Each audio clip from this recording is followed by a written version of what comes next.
बोला. नमस्कार, मी PI कुंदन गावडे, वैराग police Thane प्रभारी अधिकारी.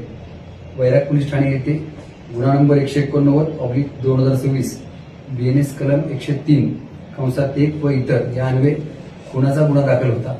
सदर गुन्ह्यातील फिर्यादी ज्ञानेश्वर दादासाहेब कापसे यांनी फिर्याद दिली होती. त्याच्यामध्ये त्यांचा भाऊ यातील मयत दिनेश उर्फ आप्पासाहेब कापसे व त्याचे इतर मित्र आणि यातील आरोपी हे सर्वजण 1 तारखेच्या रात्री एकत्र दारू पिण्यास बसले असता त्यांच्यात किरकोळ वादविवाद झाले होते.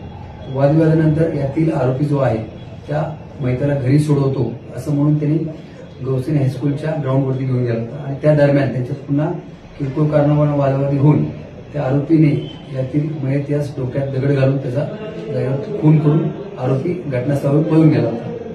घटनास्थळावर पळून गेल्यापासून आरोपी हा अद्याप फरार होता. सदरच्या गुन्ह्याची व्याप्ती मोठ्या प्रमाणात असल्याने मर्डरचा गुन्हा होता.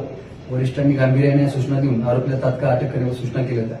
त्या अनुषंगाने वैराग पोलीस ठाणेकडील PSI भापकर साहेब सोबत त्यांच्याकडचे अंमलदार DB पथकाचे आकाश पवार, राहुल पाटील तसेच माजी दप्तरी मुंडे आणि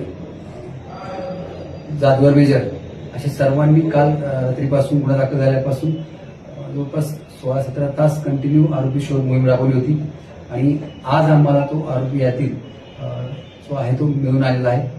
त्या आरोपीस ताब्यात घेतलेला आहे. त्या अनुषंगाने अधिक आरोपीकडे विश्वासात घेऊन गुन्हा करण्याचं नक्की कारण काय, त्यात आणखी कोण त्यात समावेश होतं का याचा आम्ही सखोल तपास करीत आहोत. धन्यवाद. गुन्हेगारी पार्श्वभूमी वगैरे आहे का आरोपीची? आरोपी हा मोलमजुरी करणारा आहे. तसं सराईत गुन्हेगार नाहीये. दारू वगैरे पिण्याचं त्याला व्यसन आहे.